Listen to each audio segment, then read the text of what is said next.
Hello again. So I hope you've got a nice little pile of little perforated bits of cardboard ready to start the next stage. Now the next stage, we put an ordinary needle back in, a fairly average one. I think this is about 90. And I'm threaded it up on the top with a standard sewing thread. I've used red in this case because I hope it means it's easier for you to see what I'm doing.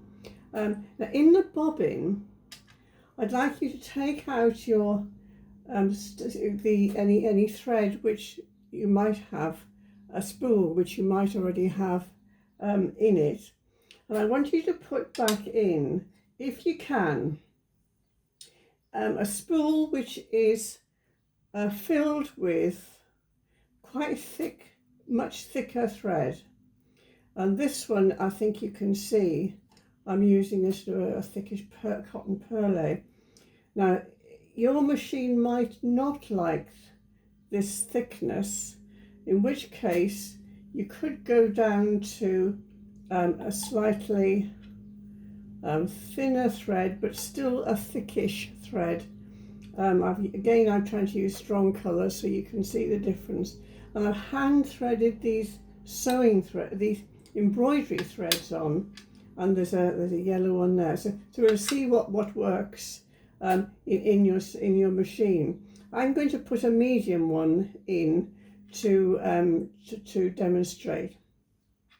I think I'll put the yellow one in. So this is hand wound on the spool. If you want to use the automatic winder, then please do, but it won't take very long to fill it with a thicker thread by just hand winding, just like I'm trying not to drop it. Could unwind it. Okay, all your good hard work. So I'm just hand winding this, and keep the tension sort of as equal as you can, as firm as you can. There we are. So that one is there ready to use at a later stage. But let's try a slightly thinner thread to start with, and I'm pulling it through the little latch strip, exactly the same way as you have another thread in. Now let's put this in to the lower area, and I'm going to pull it out just very gently to the top, so you have the thicker thread in the bottom and a thinner thread on top. Now if you would prefer not to do this for some reason, or your machine says no, please don't do that to me, that's fine. Just put two ordinary sewing threads. But I would suggest you put a different colour in the top to the bottom, because you're going to see this thread and we want it to make it look attractive and eye-catching. So I'm just putting that, pushing the threads to the back. So now we're going to sew these little bits of cardboard together. So I've got the ordinary sewing foot on, the feed teeth moving around, and we've now got would help if I put the actual sewing machine on, wouldn't it? I've got an ordinary sewing. I'm going to put a slightly longer stitch length. I'm going to stitch, put the needle into the first bit of cardboard and put my foot on the pedal. And now I've got a few stitches going across this square from one corner to another. Now I'm gripping the two threads at the back. I hope you can see this, and pulling and pulling and pulling. And what's happening is it's stitching in thin air. So we're getting a line of stitching, and it's only going happily because you are putting on that kind of tension, which you're fooling the machine in a way that it could be as if it is pulling the fabric through bit by bit. So you are helping it do that. So you can see I did have two little groups of squares here, one with a paler blue and one with a darker blue. So I've now put I've sewn through one square. Now the next square, I'm just presenting up to the foot and just gently pulling it through. I'll show you what I've been doing in a moment. I'm getting a blue. I'm going to do alternate colours just for fun. And I'll show you what I've been doing in a second when I lift it out of the machine.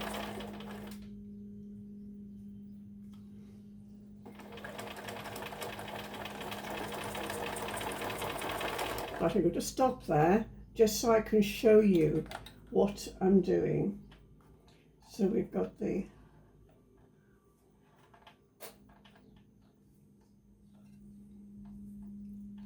so I hope you can see. I'm putting it out on the table of the machine.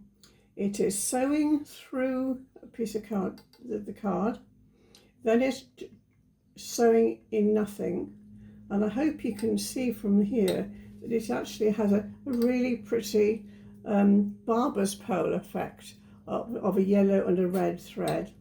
Then it lands in the piece of card again and stitches into the card. You can see the yellow is on the back, and then across the void. Now your voids, my voids, are totally different in length. Now what I suggest you do is try to get into a rhythm. I'll show you what I mean in a moment, so that it's going to be, we're going to stitch. I'm going to get a pair of scissors.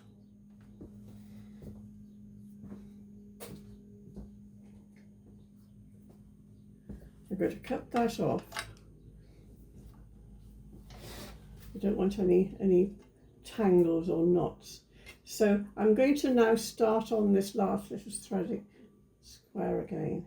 So I'm going to hold the two threads at the back, starting exactly the same way as you did before, or I did before. So I'm now going to stitch into, I'm holding the two threads, stitch across that little square. Think of it as like a little island where the stitch, and then the stitching goes across the water and lands back on a little island again. But keep the tension up, particularly when it is between two little bits of square or cardboard, because that's when it needs your help the most.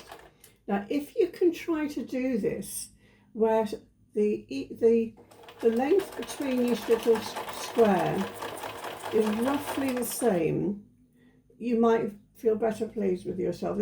It's not critical, but what happens is you almost do it in a sort of a rhythm. I think I do it in a sort of a rhythm, maybe even judging by the length of the breath, where you're breathing into the rhythm of stitching through a square, stitching in the void, stitching in the air, stitching in the void. So I'm going to keep going.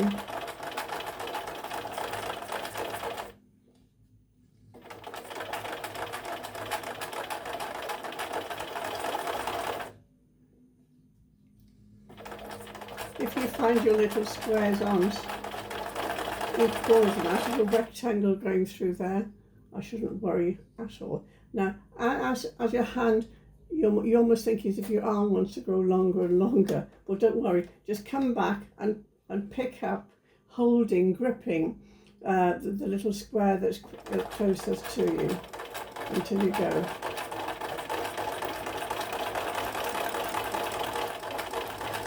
Now, when you feel, I don't know how one judges this, when you've done a few squares, let's cut it off and see what we've done. Now what I'm doing, I've made a little chain. So I hope you can see that. And where it's swinging around in different ways is purely because it's pivoting, because it's going from corner to corner. I'm going to cut off that long length I started with. I don't need that. Now what I'd like to suggest you do now is that we go through this again. We're going to stitch through this again, but this time I want you to stitch through the same set of squares. I want you to stitch at right angles to the square. So I'm doing, you see I'm going from edge to edge rather than from corner to corner. Now the next square, let's present this, the next square is now going edge to edge.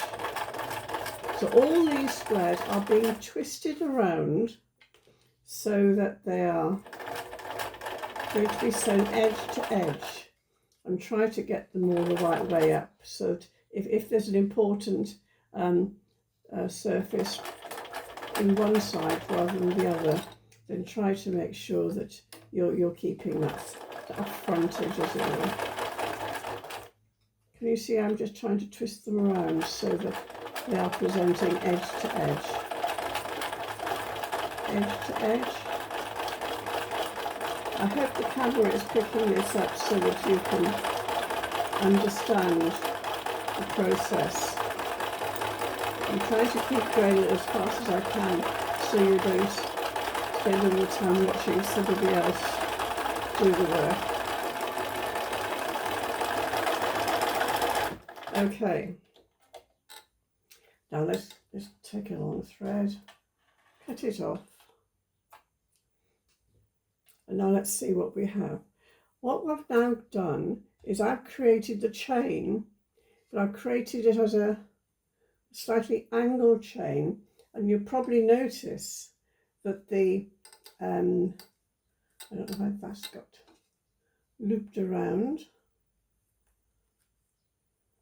I think I just need to cut that thread. It's got itself trapped, so that they're all now edge to edge. Okay, so and that's the back. Now then, you might be puzzled at the next stage, but I'd quite like you now to separate these squares and cut them.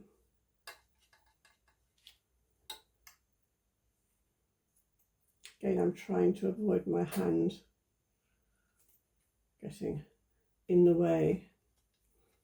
Perhaps if I put it that way, it's going to be better for you. Now you notice I've now done 2 rows of stitching through each square, and there's lots of little dangly ends and lots of lines of machining. And what's happening is that the little square, each little square is getting stitched more and more. So you're actually embroidering into those squares. So I'm just going to move those off the surface of the table. So now we have a lot of separate little ones. And can you see they've all got little tails? I'm going to cut that one off. Sometimes when you're stopping and starting and I've asked you to pull the threads a bit full, it might be just too much. Well, you can keep them on if you wish. Now then, another stage, finally, before I let you have a little play, is we're going to stitch these back corner to corner. So the first stage was corner to corner, the second stage was edge to edge. So we're now going to repeat that process. We're going to go corner to corner,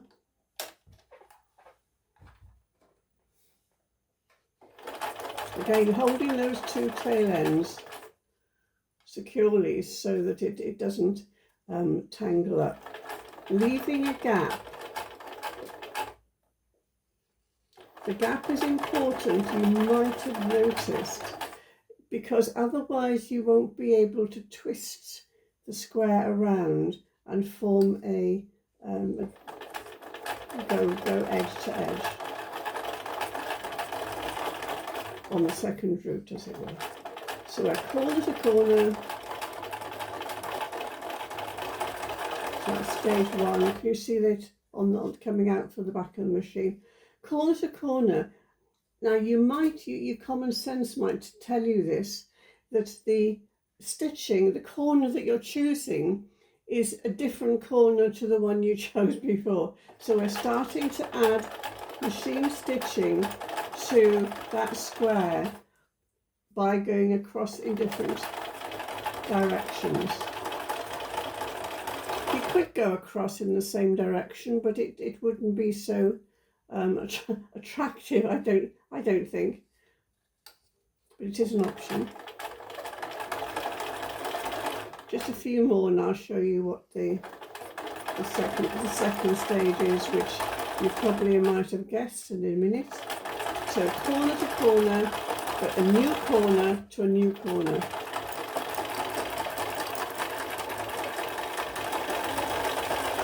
I put that one through the wrong way. I've got the two corners the same. But can you see I've got them all ready to push under so that I can work reasonably fast as the machine goes. But don't forget, take your foot off the foot, the control pedal. I call the foot, so that you can actually breathe. If you feel that you want time to think about what square do I put underneath that, take your foot off, give yourself time to think and concentrate. So here we go. This is the end one. So we're now going to cut this off. And I hope you can see that lovely little spiral of the machine stitching. You see lots more.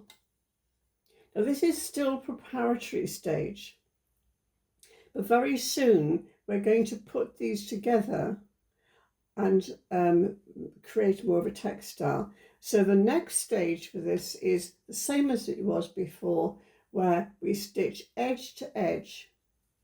So I'm just going to start this and then not do the whole line again, but just to again hold the two little thread ends. Excuse me if I have to put my hand in front of the camera to grab them. Edge to edge, edge to edge, but try to flip it so that it's a different edge.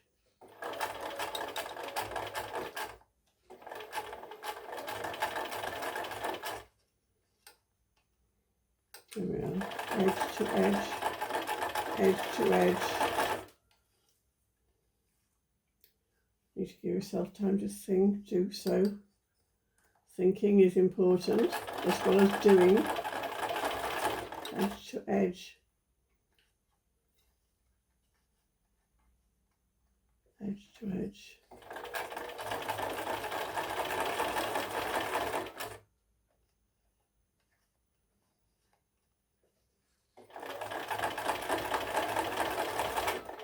I don't seem to be able to find another edge for those two for some reason. You'll probably find that the same, but no matter. What is important is that you are machine stitching along a different way to a previous direction, because then you get it richer and fuller of stitching. There we are. Okay.